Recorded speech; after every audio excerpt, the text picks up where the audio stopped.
The following program is a fan-made review and reaction show. It is in no way affiliated with the movie trivia Schmoedown or Skybound Entertainment.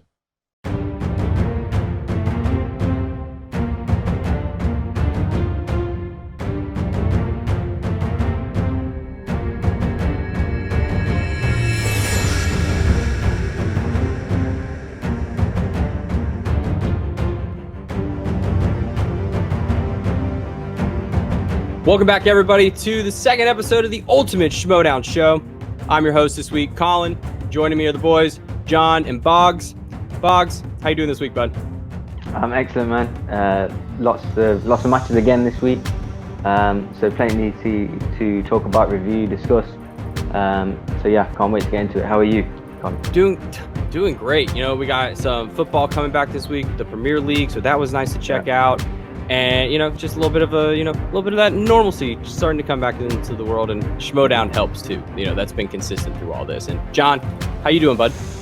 I'm doing great. I have less beer in my fridge than I did last week, but, you know, I'm trying to make it work regardless. So I just got lovely sponsored by water this week, and my nice little Captain America Winter Soldier cup that is my roommate's.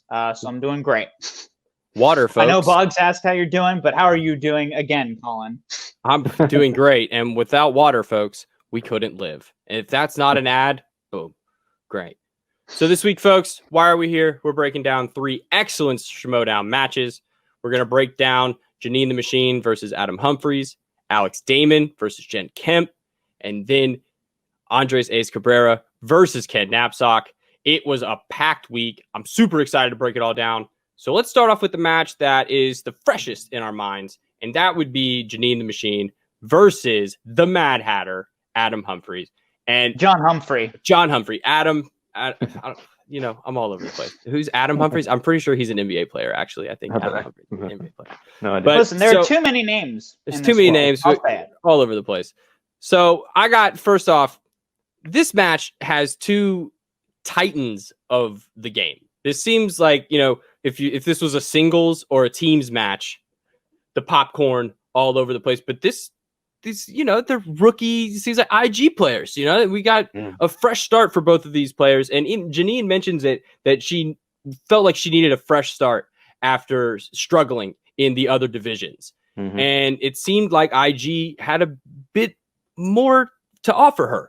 And she said she had a nice base when it came to IG knowledge when she was training some of the other competitors like Smets and some of her other friends. And that honestly, in the lead up, I was like, oh, here we go. She's been training with Smets. And then hearing that her manager, Sam, obviously engaged to one of the greatest Schmoedown players of all time.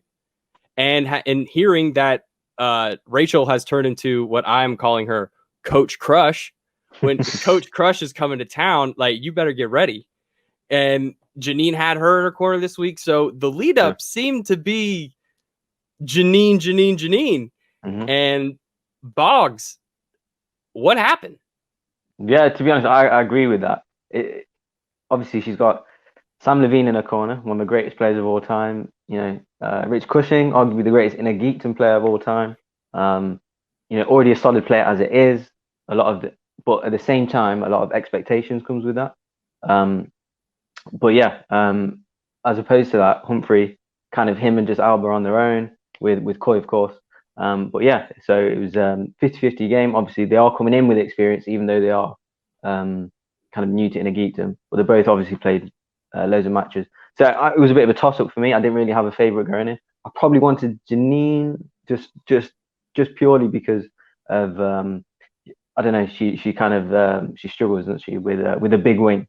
So I was kind of favouring her a little bit going in, but I don't know about John. John, what do you think? I mean, listen. Obviously, you know, the inner geekdom is a tough division. I feel like both competitors put on a strong showing, considering that this was their first time in a league that is a lot more specialized.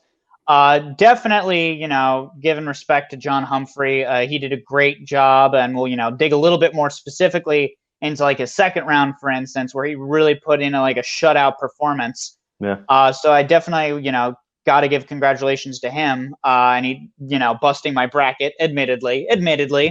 But fully, like, kind of like what we were talking about with Brandon Hanna versus Saul last week. Like, this is not a loss to shake your head about.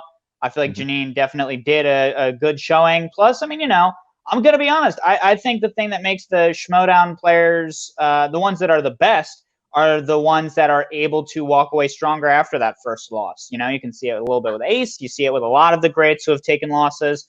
So I'm not too worried about Janine, even if, my bracket is in a rougher position, which we don't need to dwell on it. I'm not sad. I'm not super sad. Well, then let's break down, let's see how we got to, John ending up taking this game, because it was not going his way. Round one, he's down 4-2. It's not looking hot at 4-2. If you're John, you're like, oh geez. I mean, Christian said, I'm pretty sure 2 times in the first 5 questions, man, the machine hasn't missed a question, like, it's talking her up. Yeah, exactly. And it felt like that for the first 20 minutes of the video. And it just and then we move and he misses, they both miss the death of Superman being what is the catalyst for the mother boxes reactivating. And that's a hard question. I honestly thought it was just the return of the Kryptonian in general. That was my first, but that wasn't too far off, but it just being him dying. So, and then other good questions with, I like the Sin City question. Whenever they sneak in a Sin City question into Inner Geekdom, I always get a smile on my face. It's one of my favorite graphic novels. But then at the end of round 1, we get 9-7. Yeah. Janine missing question number 8, not getting that perfect round, breaking that, that bubble that they built her up on. So 9-7, John, it's looking like it's Janine's to lose at this point. Yeah, well, and I mean, it almost feels like weird and wrong to be able to see so much into how the managers talk to their players. But what you really see is a lot of what, like, kind of Sam was talking about in his conversations with Janine, where Janine is really good at that kind of general knowledge of being able to hit a bunch of questions in a variety of categories, which we saw in rounds 1 and 3.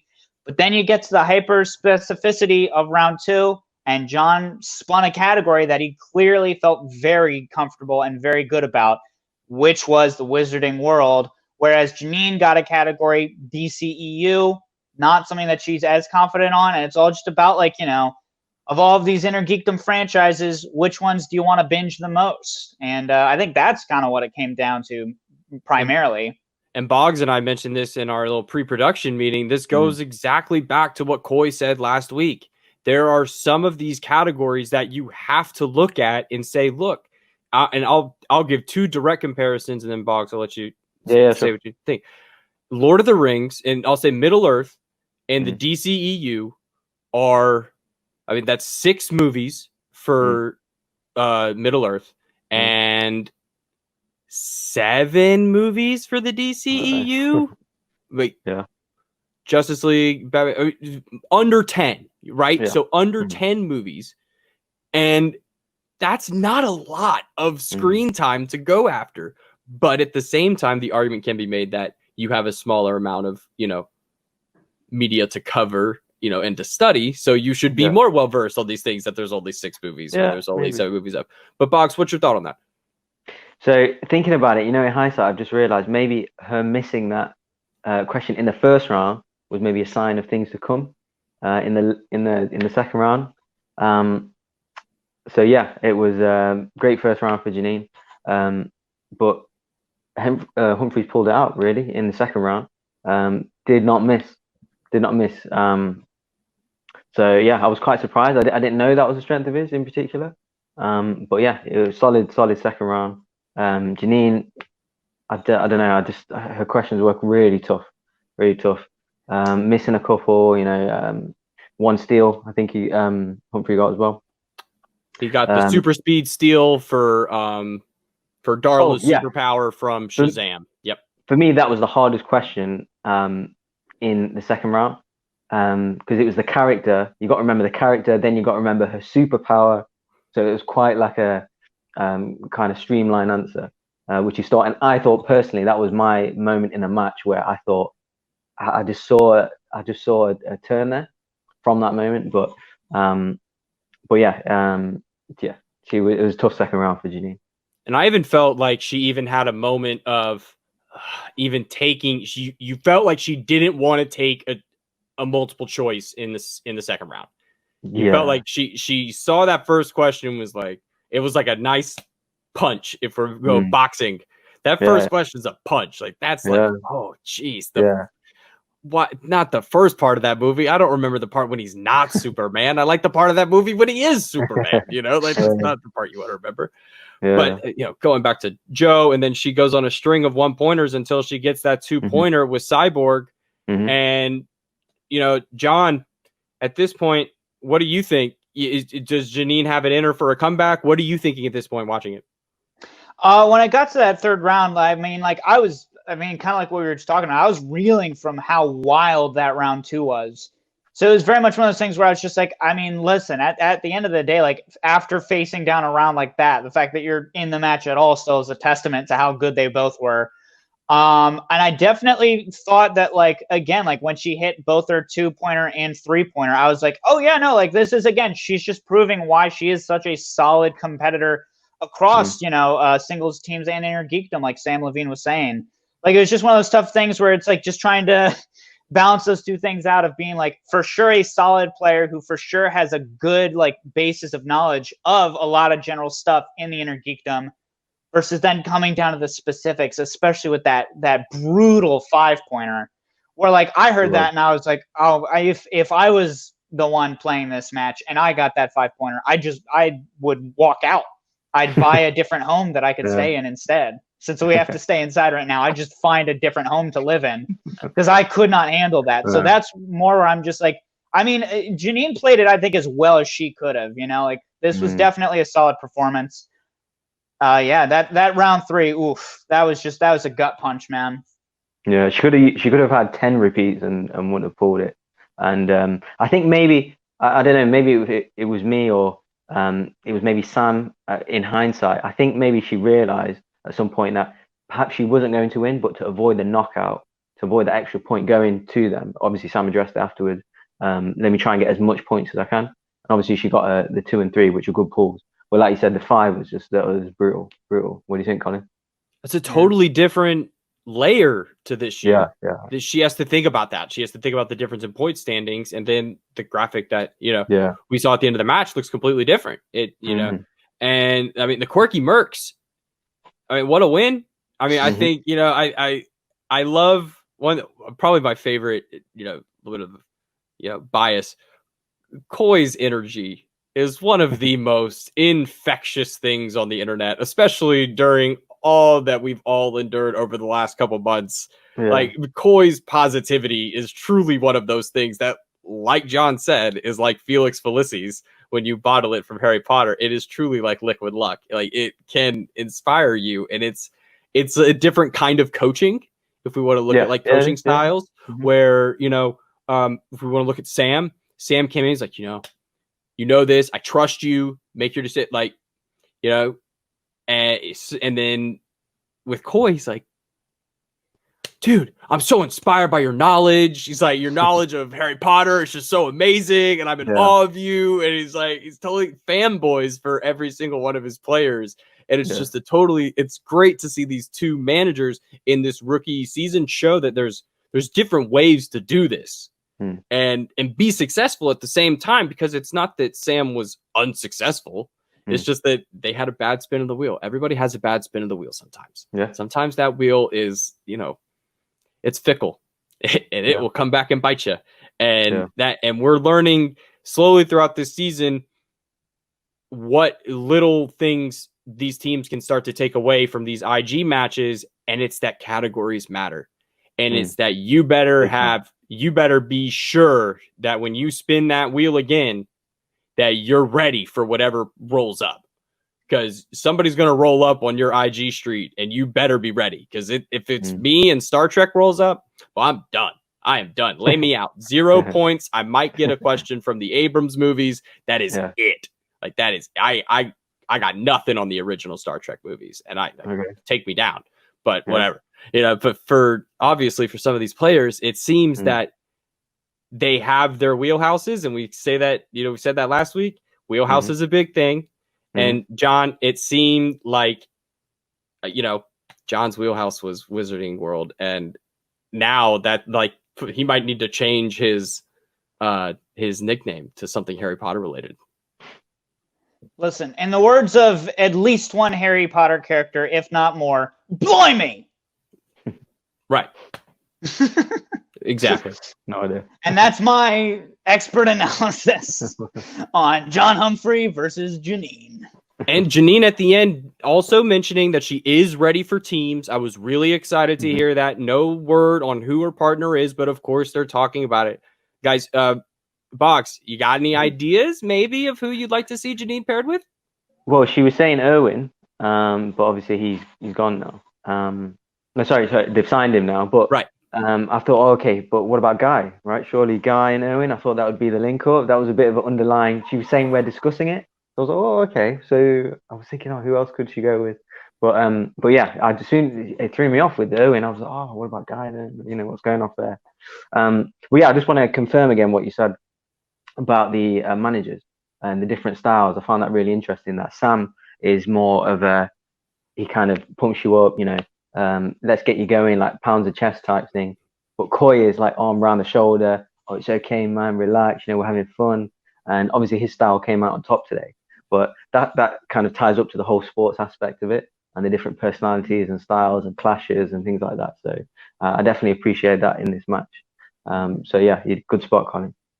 So I think that kind of sums it up for the first match. I feel like that what a great match to end the week on. I feel like it had drama, it had great questions, it had hard questions. I love when I'm stumped, and I love when I learn something. I'll never not know who Slipknot is again.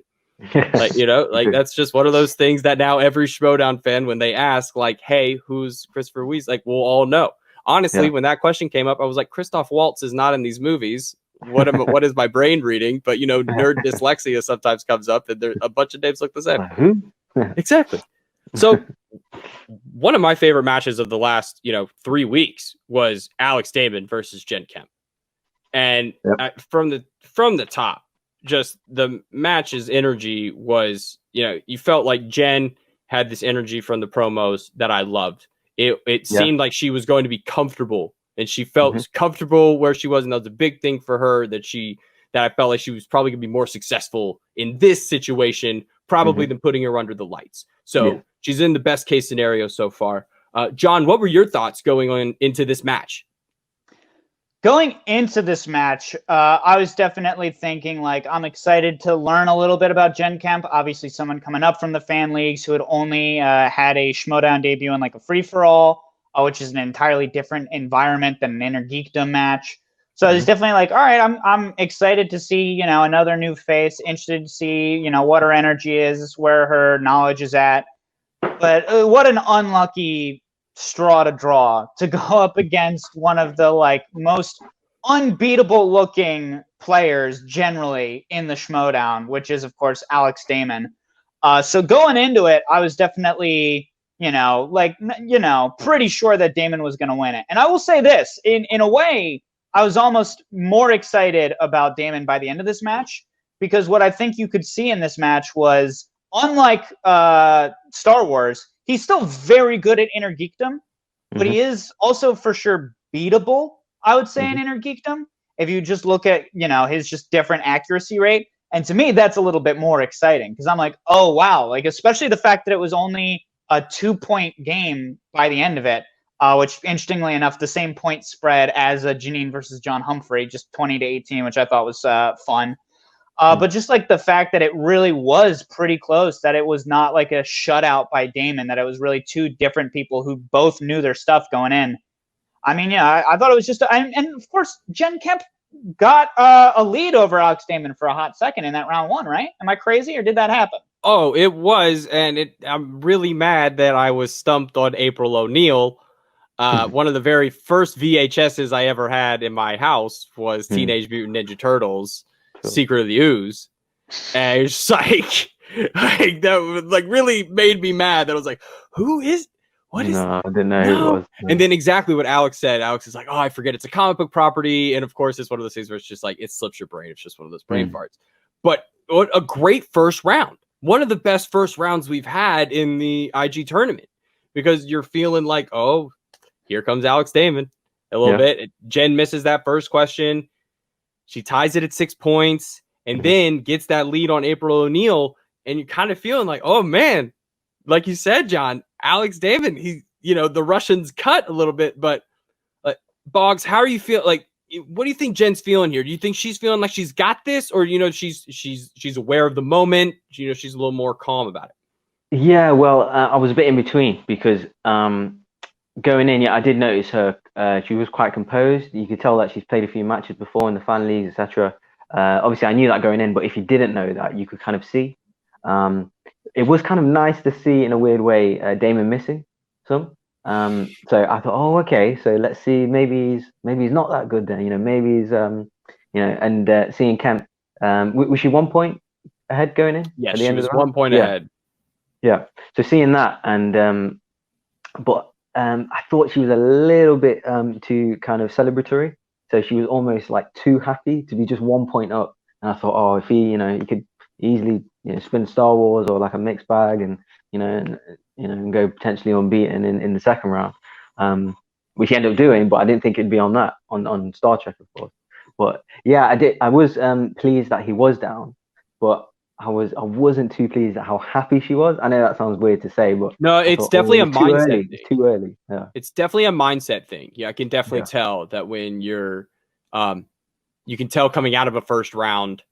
Yeah. Do they even care that they're down? Because they shouldn't. Coming out of round one, you really should be focused on your game.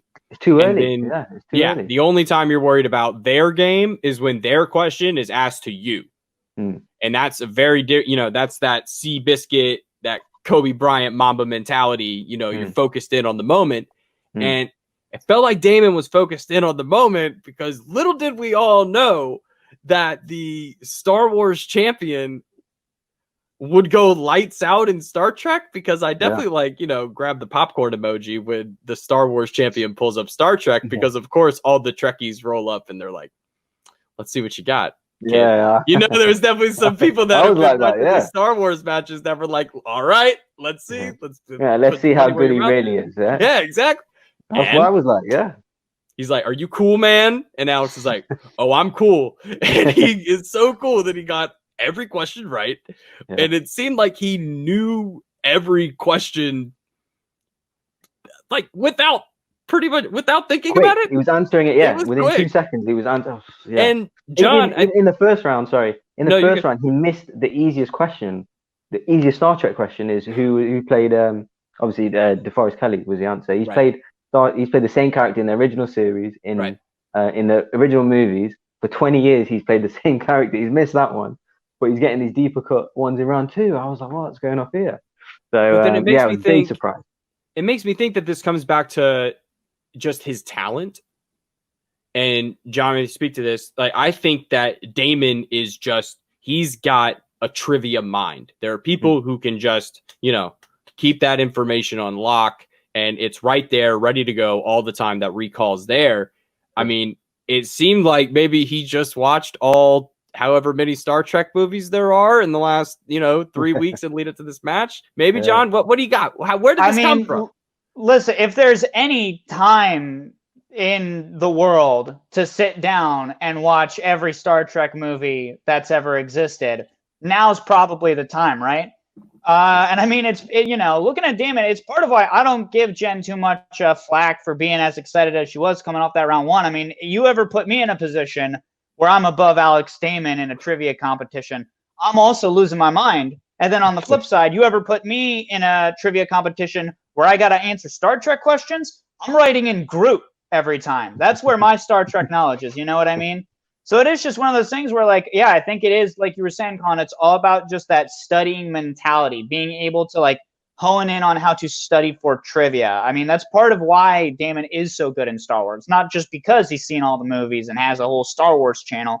It's because he's also just got the mind for it. Some folks just have that, like, way that they can just snap into studying. They can just snap certain facts. So I think it really is, just a testament to the fact that, like, on top of just being a Star Wars god, the guy also just has a brain for this sport.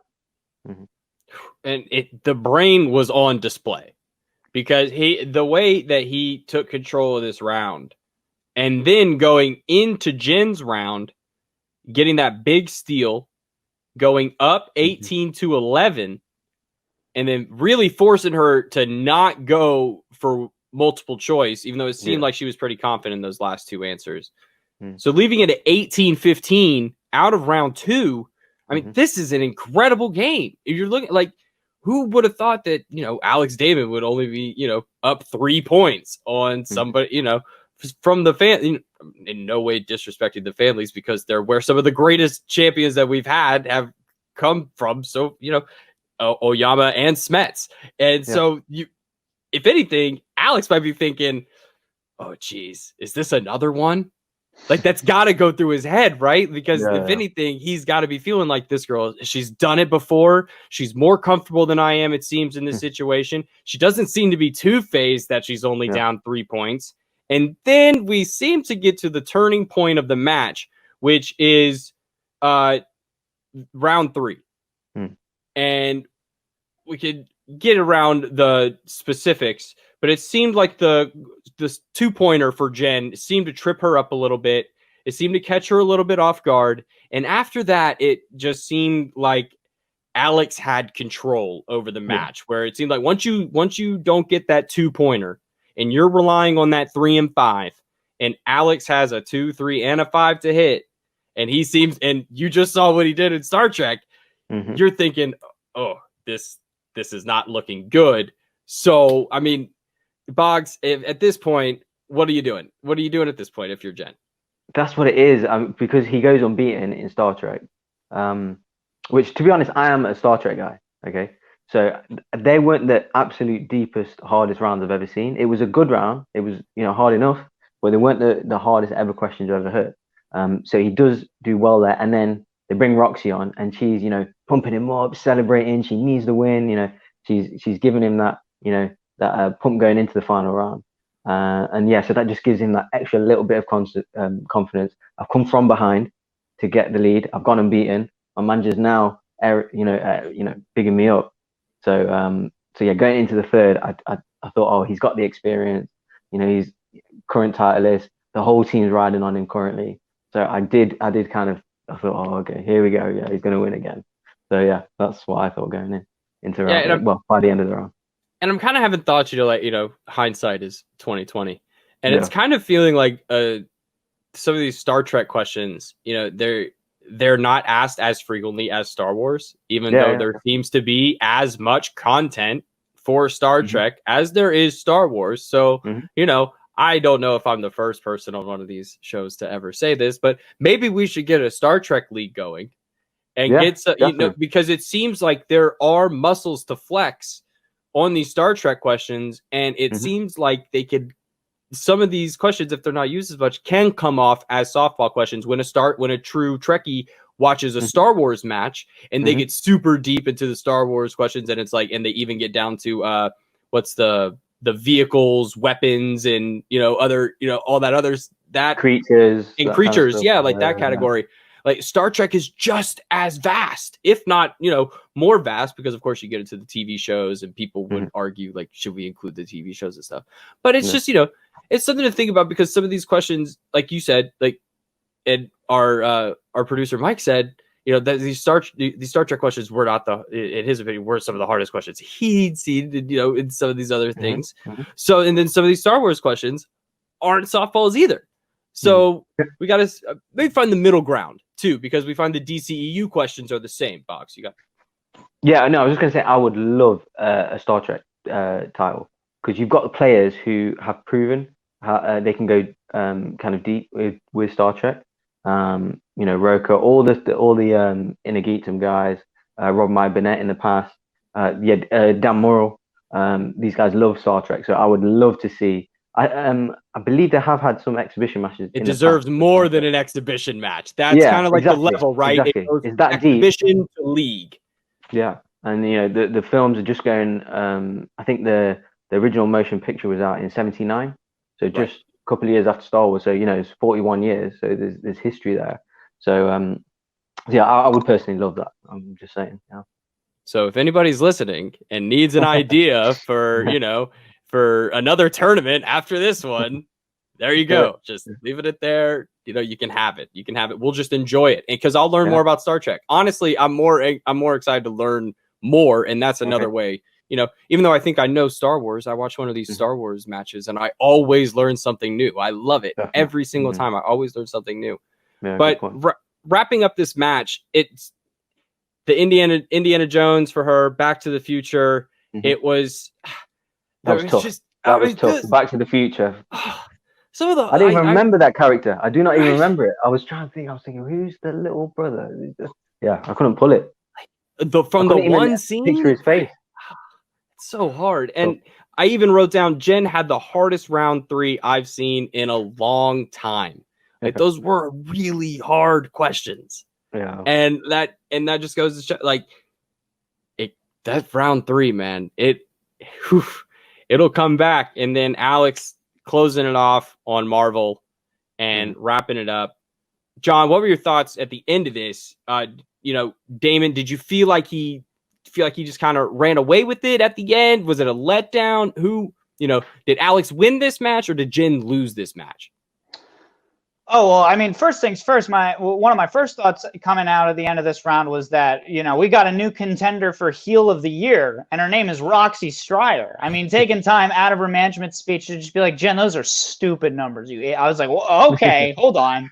Don't you only have a minute with Alex? What is this about? And I know we're going to talk about another manager later, but oof. I mean, if you want to talk about some heels and management, I was just like, Roxy, focus on this win right now. You need it. You need this real bad. Yeah. I mean, like you were talking about, like, this was a tough round 3. So I feel like, again, this was another match where both of these two came out looking real good, especially considering how hard the questions were. But then also, again, like, one of the things that's important to remember as far as perspective goes is the fact that as viewers, we're not only hearing the question, we're seeing it written out.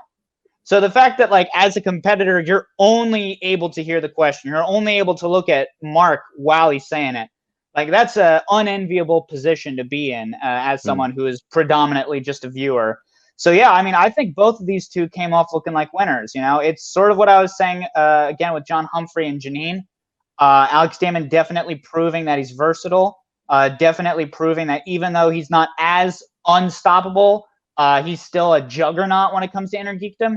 Meanwhile, Jen Kemp proving she can hang in the, majors of the Schmoedown. Like, the fact that she was able to have a close match, again, only 2 points, with the, undisputed Star Wars champion for quite some time.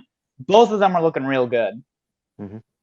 Gotta love it. It sets up Damon versus Hannah, which I think is going to be a great match. I mean, it seems like it's like totally opposing, I guess, the way that they approach the Schmoedown and their characters, the way they approach the game. So it'll be interesting to see, because obviously it's hard not to be intimidated by Alex Damon. If you have any love for this sport, he's truly on the Mount Rushmore of people to ever answer Schmoedown questions. And dude is just, I mean, he's automatic. And that dude could show up any day of the week. It's like, I mean, I don't want to play Tom Brady in football, but like, if we go play golf, like, I also probably don't want to play him in golf either. Like, he's probably pretty good, if this seems like they're like flexing the muscles in other sports, but Alex seems to be ready for IG and ready for Hannah. And Hannah pulled double duty because he got thrown in as the pseudo manager in place of Robert Meyer Burnett for the Burning Droogs.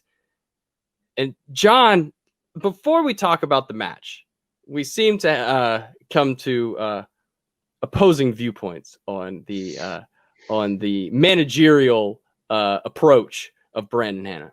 By whatever do you mean, Colin? Well, I don't know. I just feel like he found some cool effects and decided to throw some, filters over his videos, and now feels like he's doing an impression of the guy whose job he's trying to take, and maybe bring something different. Your team just kind of, maybe you got the cool Peaky Blinders hat. Maybe take a little Peaky Blinders angle at it. I don't know.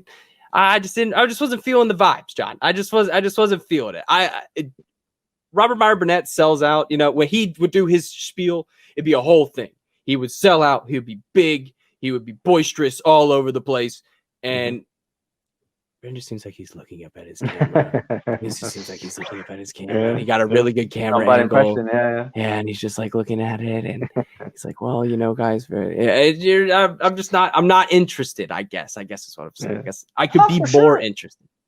Listen, everyone's got their own opinion, and I'm certainly not going to tell you that your opinion is wrong. I'm not going to say that. All I'm going to say is that I appreciated Brandon Hanna certainly more than you did, and I think that's because he brings a specific different kind of heel energy that we didn't have from Robert Meyer Burnett, and we haven't had in a minute. Because a lot of the heels right now, and including Roxy as well, a lot of these folks are just like, oh, we're the best, we're mean, and we're just going to, be the best forever. But then Brandon Hanna's got that energy of, like, I would say early days team action, which makes sense, obviously Ben Bateman being his dad and all. But then also early days corruption as well, where it's like, it's not just about talking about I'm the best. It's, hey, you select people. I'm going to crush you specifically. I feel like that's an energy that the Schmoedown really needs. I mean, like I've talked about with you guys before, I started watching around the time that the corruption teams tournament, Anarchy, came about. And so that was part of what sold me on it, was that Kalinowski Chance dynamic.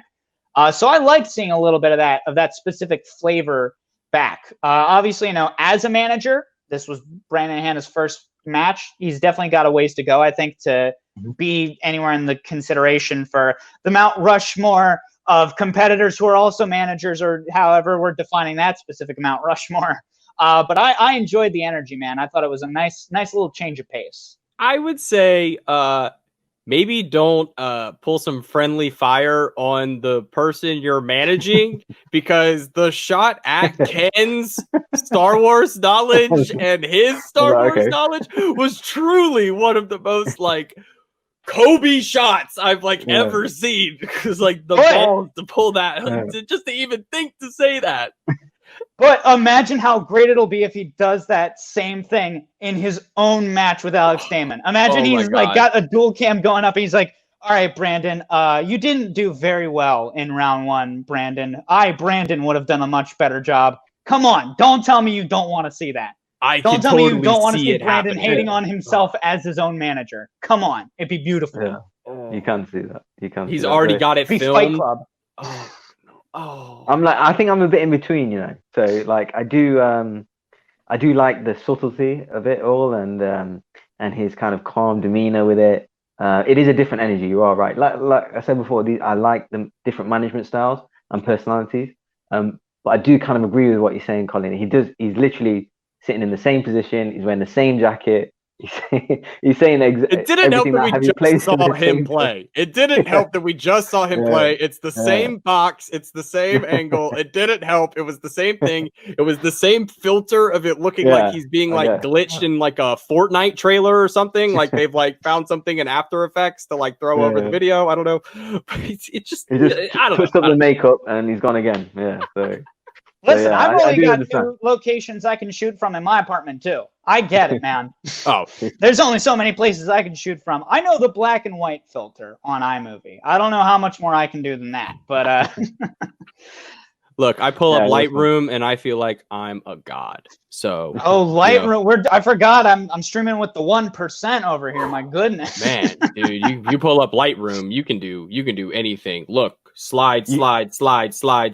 I've edited a photo. All right, on to the match. But I love this match. Match from top to bottom. I mean, storylines. It's there. You got hosts of the same pod. They're battling it out. This is, like I mentioned last week show. I mean, this is the master versus the apprentice. And I posed the question. Was Ace going to be Darth Vader to Ken's Palpatine or Count Dooku? And he threw that mofo off the ledge and saved his son. Yeah. shout outs to Ace for standing his ground, and let's find out how it happened. I mean, both of these players are just massive respect for their knowledge, because they both come at it from different angles, where Ken is the lifer. Also, we're all life. If you're a Star Wars fan, you're probably a lifer, but it's a longer lifer. I'll say that, a longer lifer. And so there's a different level of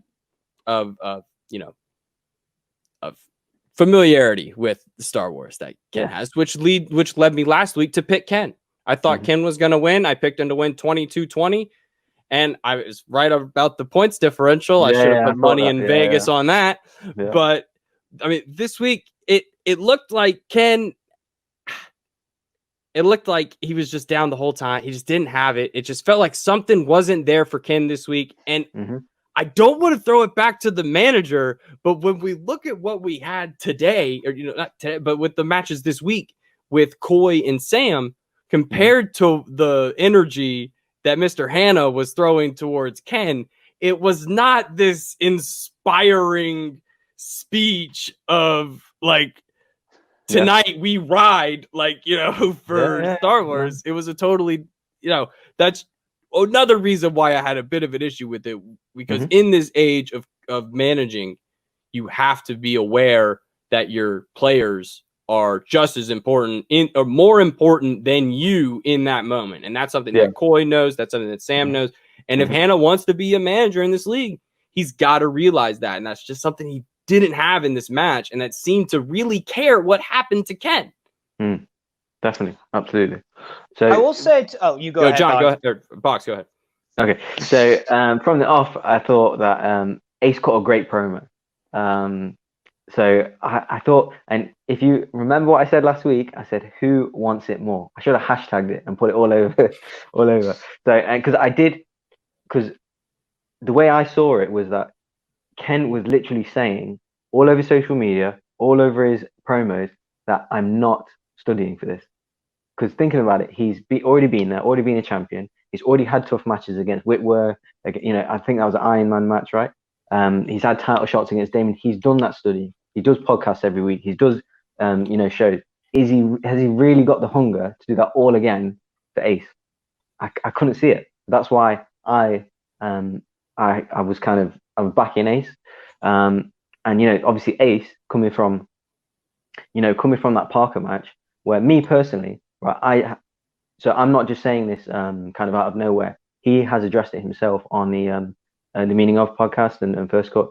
He did receive numerous abuse on in YouTube comments, on his Twitter, on other social media platforms. I've seen it myself, that he was for some reason getting abused for a poor performance against Parker. Okay, and seeing from there coming back, being written off for the to the playing match, winning that by knockout, and then obviously beating a former champion, and he's got more points than some teams have got points. Right now, he's earned that respect. People should put respect on his name now, and give him the respect that he deserves. And as Winston said, that the guy has Star Wars in his bones, that passion. I saw that ages ago. So that's why I was really backing him to win, and that's why I had a feeling Ken wasn't as hungry as him. So yeah, it was great to see. I was so happy for the guy. But John, how do you feel? Yeah, I mean, I feel pretty similarly. Obviously the comments that Andres were getting were unacceptable a lot of the times, and unfortunately, even after seeing the Janine match, who did a good job, like you could see some folks again, like immediately hopping on the chance to be like, "Oh, this is why Janine is overrated." Like there's some folks who just like take every opportunity to tear some people down. And, in this instance, this is Andres Cabrera proving that he's kind of coming into this with the same energy as Dimolanta, where, Dimolanta was like, I'm not letting that 0-2 record be what defines me in this league. Andres was also coming in from a standpoint of like, yeah, I lost to, the guy being touted as the new Smets, but I'm not just that loss, and you're going to learn that today. And then, kind of what you were talking about with Ken, I also agree. I mean, again, like looking at Ken's legacy, when you've got a belt and a book under your belt, like, a belt under your belt, bad phrasing aside, Ken is Yeah. very knowledgeable when it comes to Star Wars, and I don't think he felt like he needed it as much as Andres did coming into it. But I mean, also, like, if you look at the Twitch chat, it was very interesting to see that there was a point that changed when a lot of folks went from rooting for Andres to lose for rooting for Hannah to go away. The fans love Ken, right? Like, even when Ken loses, the fans are always going to love Ken because he's so knowledgeable, because he's so entertaining. So, I mean, I feel like a dork for saying this for all 3 matches, but truly, both of them came out looking pretty good, if you ask me. No, I totally agree. And if we look at how it happened, I thought it was funny. I'm a big Lost fan. So it's funny that you actually say that, because Brandon Hannah did do 4, 8, 15, and I thought that was great. That honestly, I've been waiting since the beginning of the Schmoedown for somebody to look dead in the camera and go 4, 8, 15, 16, 23, 42. I've been waiting for that for years, and for that to finally happen, well done. But then they lost alum Ken Lung. That kind of irked me a little bit. And then Ken uses his JTE, misses a question, goes down 3-2. I thought that's a big moment for Ken. I mean, to use your JTE rule in the first 4 questions of a game and not to get the question right in a Star Wars match. If it's a singles match, I totally can understand. But when it's a Star Wars match and it's round 1, that's like going and like calling a timeout in the first quarter of an NFL game. Like you just don't call a timeout in the first quarter, or even like NBA game. You just don't call a timeout in the first quarter. You know, it's just weird. It's just weird. And then going on, I had written down like shout outs to the Max Rebo band, but like nobody knows who the members of the Max Rebo band. Like, I mean, even the Max Rebo band members didn't even know their character names when they played them in the movie. That was definitely good to them afterwards. Tough first rounders all around, leaving it 7-6 after round 1. Ace up 1. Going into round 2, honestly, what sealed this game for me, Bogz, it was Ace getting Revenge of the Sith. What were your thoughts on his performance with Revenge of the Sith? So he did contemplate it, and I was Winston actually asked him when they spun the wheel, is there anything that you don't feel comfortable with, or is there anything is anything, if we spin again, is there anything that you're not sure about? And I was so happy he didn't answer that, because he would have revealed his hand to say, okay, which is he not comfortable with? So he just said, oh no, we'll just take it. So I was like, okay, good. So yeah, it was a big. My favorite question in that match was what was the last line in Revenge of the Sith? Obviously, there's so many kind of the last 5 minutes. There's no no dialogue, so you're kind of rewinding back the scenes in your head. Obviously, they both got it wrong as well. Obviously, Ace guessing Yoda and Ken guessing Darth Vader, but. Who knew it was C-3PO? I didn't guess that, to be honest. So I think I guessed Obi-Wan or something. So it was a good round 2. But it was so he scored solidly in round 2. He comes out 14-6, right? So it's 14-6 after Ace is done, and that, I mean, so Ken, best case scenario, is up 2. Right. And for Ace to get a steal off of Ken, off of Rogue One, that's what which I was gonna say, if there's a Rogue One stan on the internet, I believe it's Ken Napzok. Like, I know Ken loves that movie. I love that movie. Like, and for it to be 15-13 going into round 3, I mean, Ace has got it. It feels almost similar to Jen being up after round 1.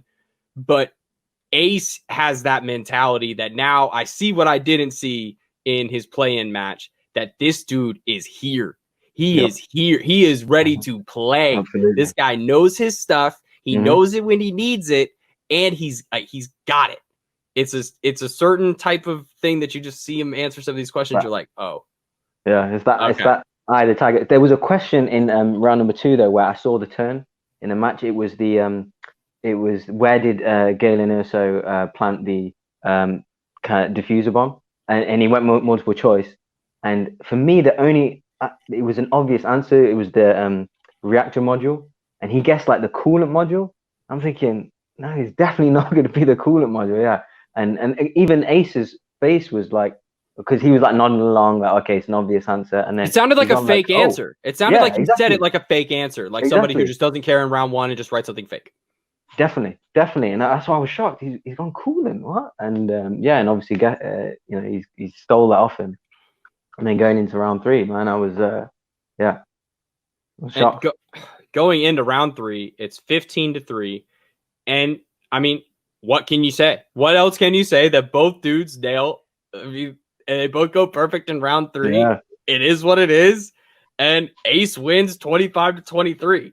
Yeah. I mean, that was one of the I love the Schmoedown, but the best drama comes to the 5-pointer. When there is something, it is if you I love the last. Some people hate it. I love the last 2 minutes of a basketball game. It's super stressful. If it's tied, there's something about that tension.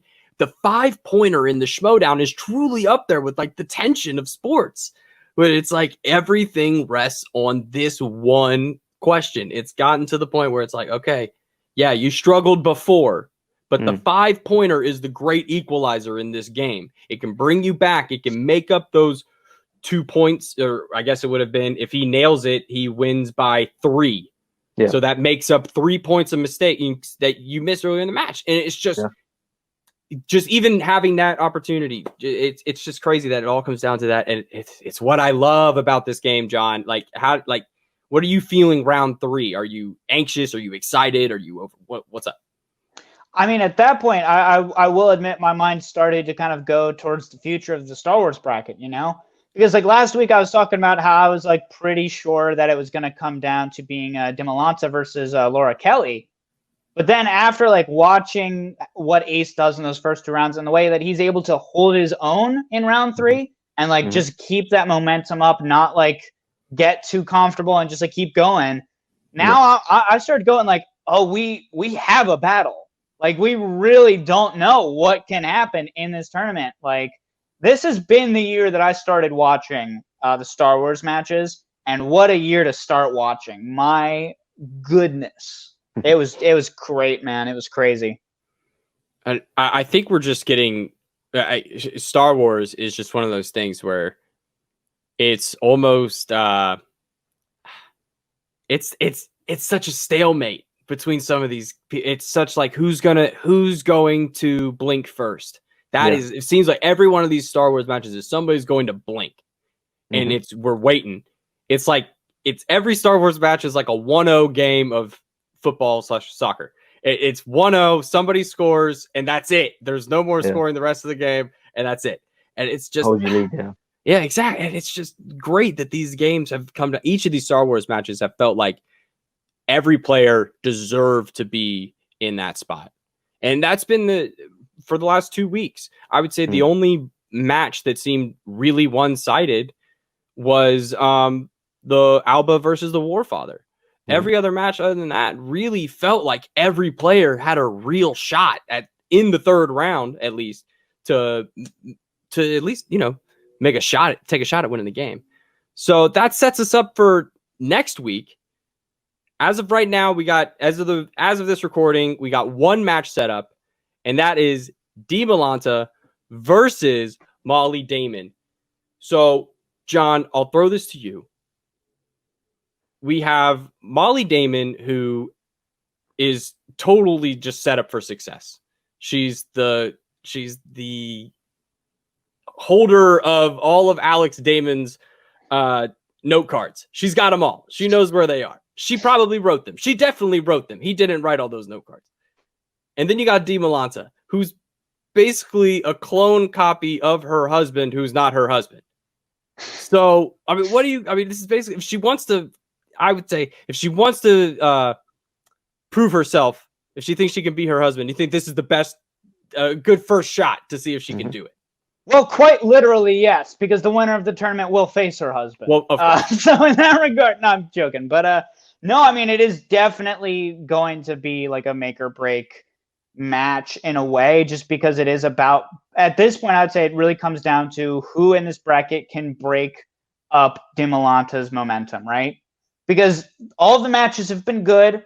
All of the people in this bracket definitely deserve to be here. But as of this point, of the 4 competitors who are moving on, no one has had the lights out performance that Demolanta has had. So it's all just about, can one of these three rise to meet Demolanta on his level? At this point, I have to lean towards Demolanta winning it just because of what we saw. So, I mean, it is hard to say, man, but like, definitely Demolanta should not be overlooking Molly Damon, nor should anyone. And I'm trying hard not to do so myself because, again, like you said, she wrote the note cards. Like, she definitely knows her stuff. So it's really going to be coming. I feel like all of the matches we're going to get from now on for Star Wars are going to be real close calls down to the wire, probably 5-pointers like you were talking about, Colin. Bogz. I mean, this sets us up for another all-timer in these Star Wars matches. And that's like last week with Scrimshaw's match. That's an all-timer. And Christian mentioned that today on SEN. He's like, if you haven't been watching these matches because they're Star Wars, you're missing some of the best just schmoedowning that's been done in the last 3 or 4 years. Definitely. And I mean, what are you looking forward to in this match? Or is it Molly proving herself? Is it Demolante's momentum pushing through? What is it for you in this one? Well, first of all, I think this is one of my favorite tournaments of all time. This Star Wars tournament. The level that we're playing at, the pools that they get, the questions that they get, the characters involved. Even though it's all digital as well, we're not playing in studio matches. It's still that riveting. So for me, Demolanta is the man to beat. I do agree with John. His passion, his intensity, his knowledge, how much he wants it. So I'm going to say the same as I did last week in terms of Ace. I believe Ace wanted it more than Ken, which is why I won, and I believe Demolanta wants it more than Damon.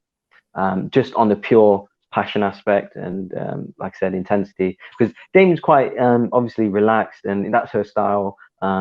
She's a bit kind of passive with it.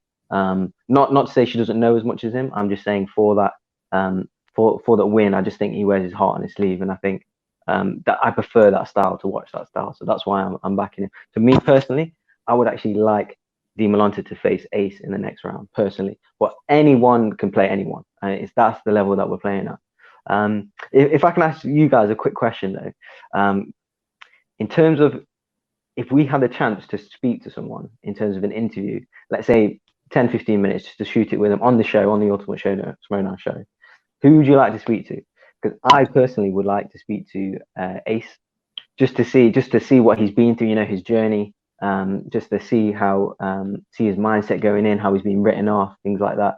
And a bit of a random one, I would actually like to speak to Chandra as well, because he's sitting on the sidelines watching this whole in a geekdom match.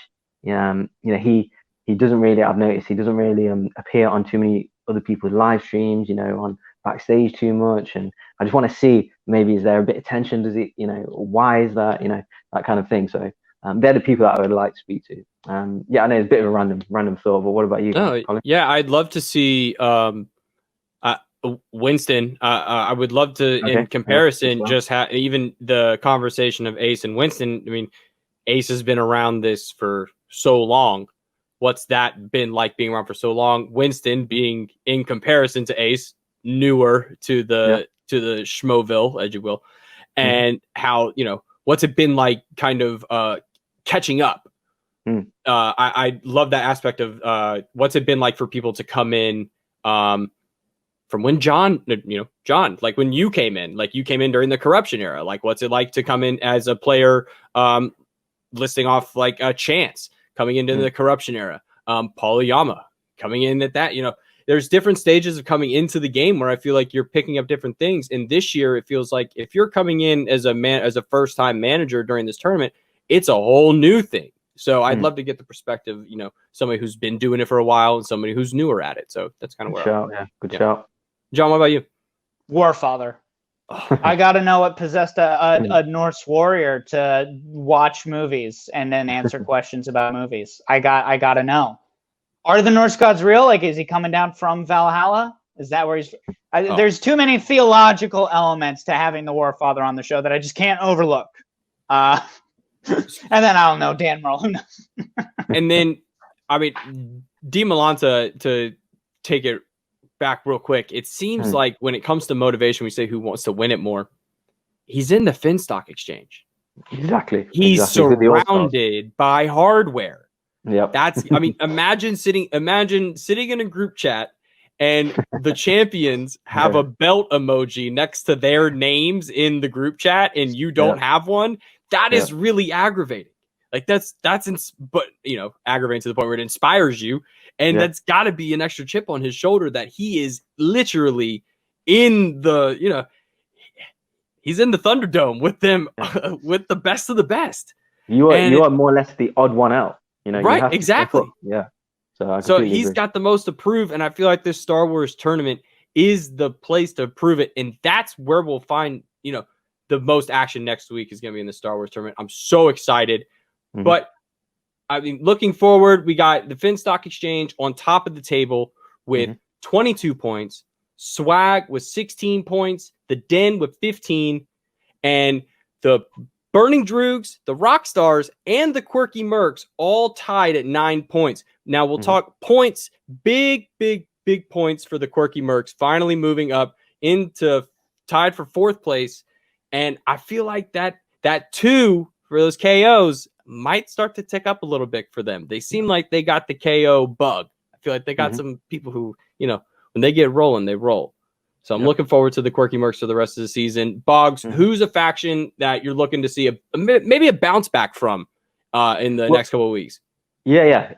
It's definitely interesting. I see the league as like 3 brackets. You have the bottom kind of 3, the middle section, and the top 3. Obviously, Finstock Exchange is well in front, but the other 2 are kind of battling for 2nd place. The middle section, I don't know, it's tough to call. 1 win, 1 knockout can leapfrog you to almost 5th or 4th, sorry. And the bottom 3, I'm probably more interested in them because a win means everything. Like Roxy and the Rockstars, obviously Damon today has got them out of them bottom 3 because I was quite. He's pretty much the only elite player left in these tournaments for them, so they're kind of solely relying on him. Obviously, corruption of they've still got to play, and the dungeon as well. They've still got to play. They've still got players coming. So I'm kind of interested in them. Who's going to finish bottom for some reason? Because first is set, the rest are kind of battling for middle place. I would like the bottom 3. They're the ones dogfighting. So I'm kind of got my eye on them. So, yeah. And John, it seems like these guys at 9. I mean, you got the Burning Droogs, you got the Rockstars, you got the Quirky Mercs. Who's your pick to come out on top there? Who could solidify themselves as the 4th, even maybe the 3rd best team in a couple months? Oof. Of those 3 factions, man, it's hard to say. I mean, my mind naturally goes to the Rockstars. I gave her a little bit of flack earlier in the show for being a heel manager, but truly the acquisition of Alex Damon is so important. And the fact that he's right now the only Rockstars player like in either of these 2 tournaments. And especially considering that, like Bogz was just saying, corruption and the dungeon have combined 4 of the biggest players in the Inner Geekdom, none of whom have played their Inner Geekdom matches yet. So you can definitely expect them to skyrocket. So, I mean, it is a little tough, man. My mind goes to probably the Burning Droogs not being the victors of those 3, just because, again, they have to figure out exactly what they're doing manager-wise. The fact that they are, one of the factions that are now missing a significant number of people from these 2 brackets that the, front end of the season has been loaded with. I mean, it'd be very entertaining if the Mercs manage to keep going because, like we were saying, we all love Koi's energy. But, while I could see Humphrey versus Barbarian being a pretty good match, Greg Alba versus Kalinowski, that's intimidating to be staring down. So I feel like at this point, the Damon factor, man, I feel like the Rockstars, as much as Roxy, definitely needed that win to kind of be staying in a good spot. I feel like now the fact that she's gotten that win and that Damon is still in this, I feel like that's probably going to be the deciding factor.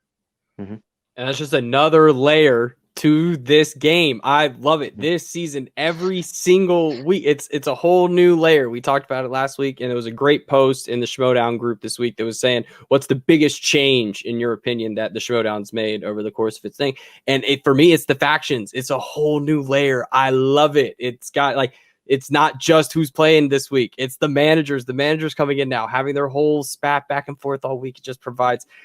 So it means so much more now. I feel like each match has an extra layer of emotional depth to it. That seasons 2 and 3, while they were great matches, these are now. This is a whole other thing. And I'm just happy to be along for the ride. So I think that'll do it for this week's episode. So wrapping up, guys. Bogz, where can the fine folks of the internet find you? You can find me on Twitter at Bogz, or Instagram is ABBogz. But yeah, just guys, please like, subscribe, comment on these videos, share it if you can. Give us tips. What do you guys want to discuss? What do you guys want to see? We're just fans like you at the end of the day. So help us out, and I hope you guys enjoy the show.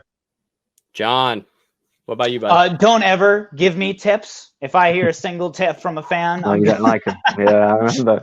I know some people are going to want to talk to me about Brandon Hanna. So if you do want to do that, you can find me at John Barr Tweets on Twitter and Instagram. Find me either of those platforms. I don't know, man. Just follow the show, like Bogz was saying. That's more important. Yeah.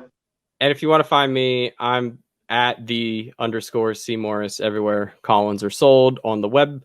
Brandon Hanna, if you want to come at me, shoot. I've never had a Schmoedown player tweet at me, so if you see this, want to spat back, let's go. I'm ready. Yeah, bring it on. My thumbs are ready to go. So they are loaded. We'll take it one.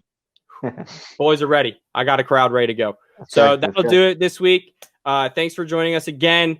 Make sure you like this video, comment on this video. Seriously, like Bogz said, if we could be doing something better, if there's something, if you got any different ideas for conversations, please suggest them to us. We got this great group, the Ultimate Schmoedown Show group now on Facebook. Join the group, be a part of the conversation. That'll do it, folks. So for Bogz, John, I'm Colin. We're signing off. See you next week.